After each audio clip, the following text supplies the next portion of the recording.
Hi guys, I'm Christian Arnold, And I'm Jamie Shaver. and this is the first episode of our Emotional Nerds podcast. Would you like to go in depth on what we're doing here? We're talking about the 12 Jungian archetypes. They don't come directly from Jung, but the main source is a book called The Hero and the Outlaw by Mark and Carol Pearson. It talks about, the archetypes and the types of characters you're going to see in stories and how they can fit certain molds. It also talks about branding, but for this series we're going to mostly be focusing on different characters in, all kinds of media. Yeah, something I'll point out with those archetypes, they are originally in regards to how you can brand your business and stuff like that, but they can also be used and applied to individuals. And our goal with this podcast is to look at those archetypes and how we can apply them to characters in popular culture and the emotional connotations surrounding them. So, before starting, it is worth detailing that these archetypes can be split into multiple groups. Not just one person's just going to be one thing, There might be a little bit of a mix-up in there. Yeah. So, the archetypes themselves can be split up by their motivation. You can be motivated for belonging, for stability, for freedom, or for leaving a mark. For these first 3 episodes, we're going to do the 3 about leaving a mark on the world. Yes, and the 3 archetypes pertaining to those are the magician, the outlaw, and what we will be covering this first episode, the hero. So I'll go over the hero archetype real quick, and then we'll go in depth on where they appear in popular culture. So we talk about the hero archetype. They are something called the ego types, which isn't overly important, but typically the ego types find meaning in themselves, right? In their own kind of achievements in their own little world. Yes. So the hero, for motto, and this would be pulled from ConO'Neill.com. The hero, their motto is where there's will, there's a way. Their core desire is to prove one's worth through courageous act. Their goal is to expert mastery in a way that improves the world. Their fears are weakness and vulnerability. Their main strategy is to become strong and as competent as possible. And they are typically very competent and courageous, and other terms that may be used to refer to the hero are the warrior, crusader, rescuer, superhero, soldier, dragon slayer, other things. And we see these throughout popular culture. Jamie, when I ask about the hero archetype, what's the first character that comes to mind for you? And obviously just like superheroes, Superman. This is like, the hero. Yeah, that's fair. What makes the hero archetype then? What makes Superman the hero archetype? He's all about overcoming challenges and doing things for the greater good. He's all, that sort of feeling he gets from defeating the villain and making sure the people of the world are safe, rescuing the victim, protecting the underdog, that sort of thing. Being the one who overcomes these evil villain, overcoming evil. That's what makes him a hero in this general kind of archetype. Yeah. When I think the hero archetype, my mind first goes to Link. Link from The Legend of Zelda. Classic.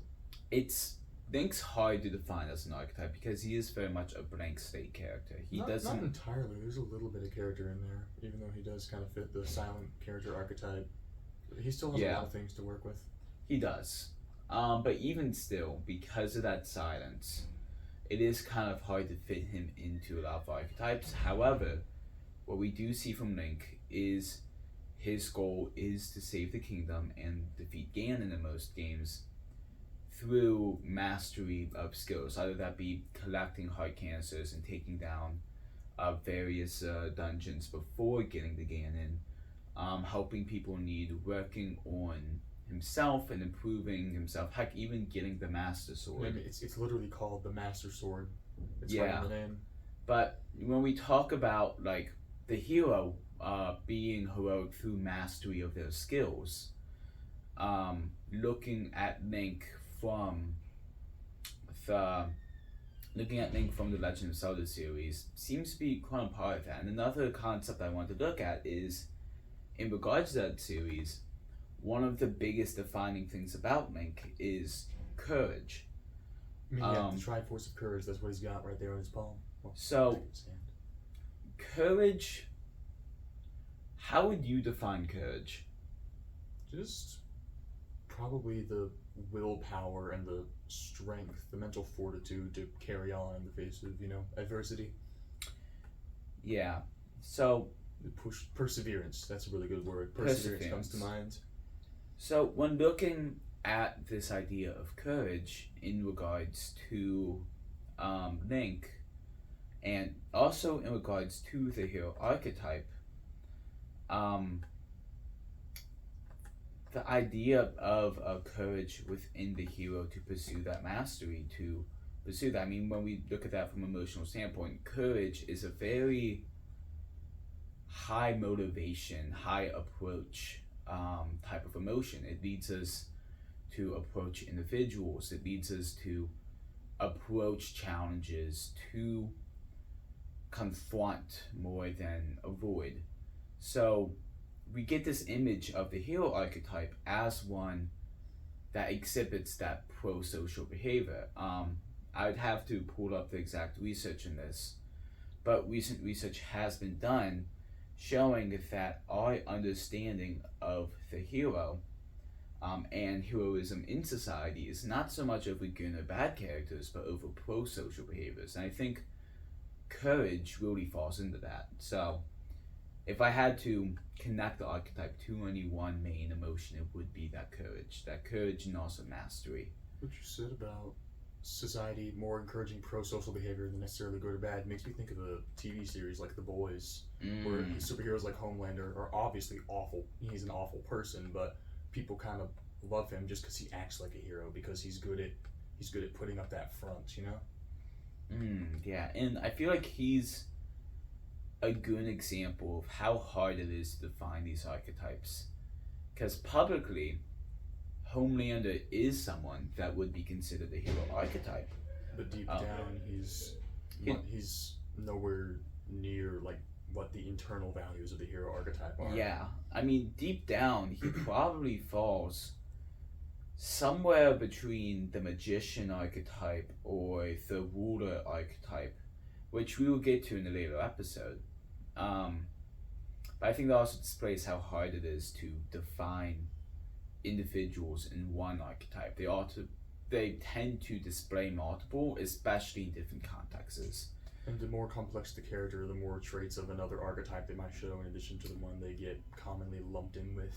Yeah. So in regards to the hero archetype, who else do you have fitting that archetype in your eyes? One of the first examples that pops into my head, I'm a huge fan of the Dark Souls series. The character Siegmeyer of Katarina, a lot of people know him as the Onion Knight. He looks like he's wearing an armor and he looks like an onion, but it's because his main drive is just to overcome challenges, and his whole main story revolves around him not being able to overcome those challenges and the sense of worthlessness and despair he kind of feels before kind of falling into a pit of, I guess you could call it darkness. In the Dark Souls series, for those who don't know, once a character loses their will to go on, their sort of motivation to live in this world, they do something that's called go and hollow, which is pretty much just becoming a zombie. Basically, when you lose your motivation and your will to live, you just straight up lose your soul, you lose your mind. And at the end of his main storyline in the first Dark Souls game, that's what happens.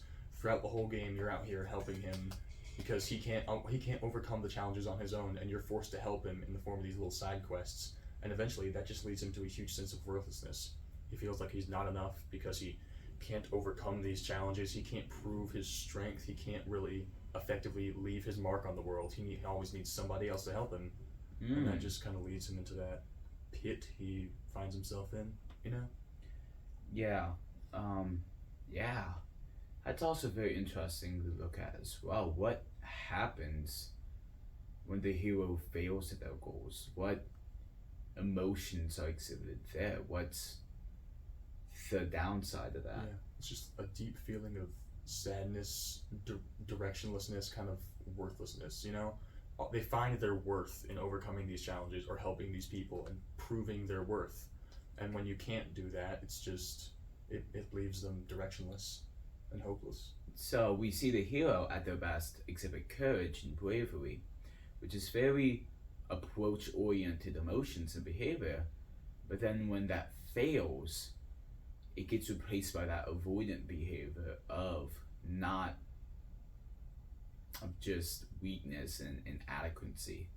Also, to reference the research I mentioned earlier about our perception of heroes, Zeno E. Francisco says that heroes tend not to be the ones that exhibit the best or good behaviors. That's not our perception of them. They're the ones that exhibit the most pro-social behaviors.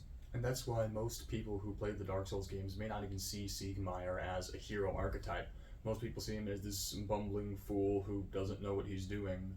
People always, you might see the main character or some other more brave and out there character, but deep down at his core, the one who doesn't look like the hero is the hero. Yeah. So, in regard to the hero, how do we define a hero that isn't in line with social behavior? Because the idea of hero is someone who's who seeks mastery, and someone who seeks to be strong, in line with society. How do we define a hero then that exhibits that pro-social behavior but deviates from societal values? A lot of intentionally deviates from societal values, or does it without really knowing they're doing it? Like it's in their nature, or they're trying to deviate? Because if they're trying to deviate, that may fall a bit more into the outlaw archetype. When I think of how I'm defining this, I'm thinking of the most recent season of My Hero Academia. Huge spoiler warnings, but in the most recent season, we see a society that is now turned against this idea of heroes, seeing heroes as a means of bringing destruction, and that they are not safe with heroes running about as they do. However, we also still see Deku exhibiting heroic traits, still having that approach mentality, still mastering his quirk, still doing his job as a hero, despite the society that's supposed to see him as a hero hating him for it. So how, in that different lighting, where a hero cannot align with social values, how does, I guess, our emotion towards hero shift, and also how does their methods and their performance shift when they aren't viewed as the stereotypical hero archetype? I think that even when the rest of the world in the story may not view them as a hero, I think if the writer of the story intend for the audience to see the hero as a hero, then they will. Just think of something like The Incredibles. It's kind of similar to that. The world sees heroes as destructive and useless, but the main character still wants to be this sort of hero. Wait, what was the second part of your question again? I guess, how do the heroes act differently in regards to social expectations? I think it depends a lot on the story, because you're going to see some stories like we're talking about with Deku or with Mr. Incredible who are still acting according to their own internal compass despite what society says. But there might be, I can't think of any examples off the top of my head, but there might be some other characters that cave into society, the kind of act the part, even if they don't necessarily agree with it deep down. They might cave into their own cave in against their own values. I guess those type of heroes, the ones that cave into societal expectations, they may have a bit of another archetype. Yeah, I'd argue they would fall more into like the everyman or innocent, where they seek more of that conformity of belonging or that security. I think true heroes in that regard also have a sense of altruistic motivation, where despite And that also bleeds a bit into caregiver as well. But I guess true heroes have that sense of needing to do what they believe is right and sticking to that moral compass regardless. And that could also go south when you think of characters like, I don't know if this is the perfect example, but when you think of characters like Thanos, he's acting according to his own deep moral compass despite the entirety of the universe being against him for it. He wants to wipe out, half of all life in the universe simply because it's what he believes is right, it's what he believes is going to fix the universe. You could argue that he's doing this out of sheer selfish motivations and he's not doing it for the sake of the universe, but when it comes to talking about people who ignore society and follow their own gut, he might fit that category. Especially in the MCU, you can't really argue he did it for selfish reasons, because we get that scene where his heart breaks over killing his own daughter. That's true. That's really true. So again, that courage and perseverance raises back up with Thanos and does beg the question: can a villain be a hero? Yeah. Does Thanos fit in the hero archetype? I guess my guttural reaction is maybe. I'd assume he would also fit pretty well in the magician or outlaw archetype. You can make a case for those. Either way, he's not like purely a hero in the sense we see. It can't be the perfect example of a hero because at the core of it, he is the villain of the story. Yeah. So. Yeah, that's an interesting thought, especially looking at, because again, Thanos is that example of someone who in one lighting may be a hero and another is a villain. I mean, we apply that to Suicide Squad. How do we see villainous behavior? Or even if we watch shows, and I can't think of any off the top of my head, but where we follow the main antagonist, Joker. How do we see that as possibly fitting in the hero archetype, despite being so anti-cultural and deviant from that?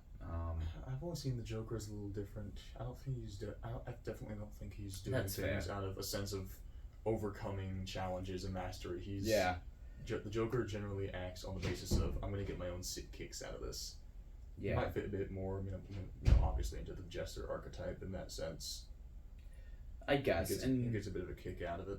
That does bring us back to the point that the archetype that we see is heavily skewed by what's presented to us. Which is another point made by Zenoe Franco, my bad. Been mispronouncing that. But another point made by Franco that we are terrible at judging who we believe heroes are because we can only judge based off of how they present themselves to the public. I mean, again, Homelander. Exactly.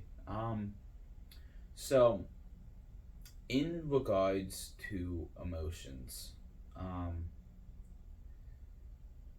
I guess we covered over how the main emotion relating to the idea of a hero is courage.